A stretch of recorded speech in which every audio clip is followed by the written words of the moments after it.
यह दुनिया धर्म के मजबूत आधार पर खड़ी है और शायद इस बात में कोई संदेह नहीं है कि धर्म ही है जो व्यक्ति को सही और संयमित जीवन शैली को अपनाने के लिए प्रेरित करता है। इस दुनिया में अलग अलग धर्मों के लोग रहते हैं जिनकी मान्यताएं और आदर्श भी एक दूसरे से पूरी तरह से भिन्न हैं। मुख्यतः हम 4 धर्मों हिंदू, मुस्लिम, सिख और ईसाई से भली भांति परिचित हैं। उनमें से अगर धर्म की बात करें तो वह सिर्फ सनातन धर्म ही है जिससे सभी धर्मों का उद्गम हुआ है। लेकिन मित्रों, आज हम आपको कुछ ऐसा बताने वाले हैं जो आपके भी होश उड़ा के रख देगा और यकीन मानिए यह आपको भी नहीं पता होगा। और वह तथ्य है ईसाइयों के वेटिकन से संबंधित।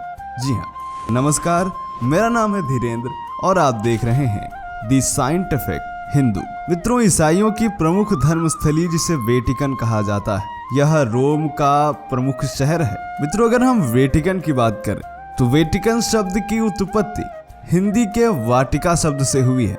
इस पर कई लोग रिसर्च भी कर चुके हैं, जिनमें से सबसे पहला नाम आता है पीएन ओक का। इतना ही नहीं, उनका यह भी कहना है कि ईसाई धर्म यानी क्रिश्चियनिटी को भी सनातन धर्म की कृष्ण नीति और अब्राहम को ब्रह्मा से ही लिया गया है। पीएन ओक का कहना है कि इस्लाम और ईसाई दोनों ही धर्म वैदिक मान्यताओं के विरूपण से जन्मे हैं और यह बात कहीं न कहीं सत्य भी प्रतीत होती है। हम यह बात कई बार सुनते आए हैं कि सभी धर्मों का उद्गम सनातन धर्म से हुआ है, अर्थात आप चाहे किसी भी धर्म का अनुसरण क्यों ना करते हो, अंततः आप एक ही ईश्वर की आराधना कर रहे होते हैं। इसके अलावा यह बात भी कही जाती है कि भगवान तो एक ही है, इसका स्वरूप भी समान है, लेकिन मनुष्य ने उसके अस्तित्व को इतना जटिल बनाकर विभाजित किया है कि इस कलयुग में धर्म ही सारी परेशानियों की जड़ सा बन गया है। वेटिकन शहर की संरचना और शिवलिंग की आकृति में एक गजब की समानता है जो विश्व के 2 बड़े धर्मों हिंदू और ईसाइयों के बीच एक विवादित रिश्ते की वजह बन गई है। यह एक ऐसा दावा है जो ईसाइयों को भी हिला के रख देता है। यह तस्वीर जो आप अपनी स्क्रीन पर देख पा रहे हैं, इसमें आप स्वयं देख और समझ सकते हैं कि हिंदुओं के सबसे पवित्र प्रतीक शिवलिंग और वेटिकन शहर के प्रांगण की रचना में अचंभित कर देने वाली समानता है। आप यह तो जानते हैं कि शिव के माथे पर 3 रेखाएं और एक बिंदु होती है।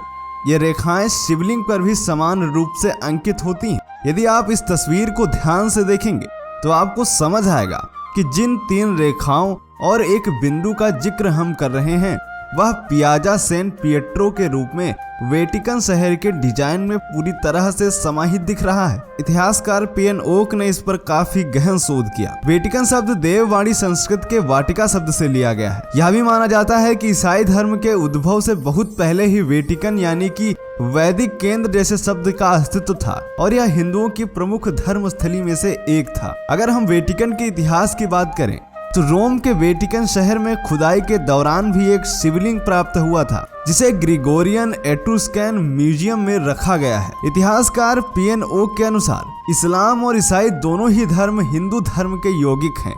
इतना ही नहीं, पीएन ओक के अनुसार वेटिकन शहर के अलावा काबा और यहाँ तक कि ताजमहल भी मूलतः शिव को समर्पित है, जिसको लेकर उन्होंने जो प्रमाण दिए वह वैज्ञानिकों को भी हैरानी में डाल देते हैं। मित्रों, आरंभ में ईसाई भी एक वैदिक धर्म ही था जो कृष्ण नीति पर आधारित था। इसका नाम कृष्ण नीति से ही था जिसे बाद में अंग्रेजी के क्रिश्चियनिटी में ढाल दिया गया। इन सब के अलावा इस्लाम और ईसाई धर्म के लोग जिस आमीन को अपनाते हैं वह भी ब्रह्मांड के सुर ओम का ही एक रूप है। लेकिन आखिर क्या है वेटिकन का असली रहस्य? आखिर क्यों वेटिकन के प्रांगण का डिजाइन पूरी तरह से शिवलिंग पर आधारित है?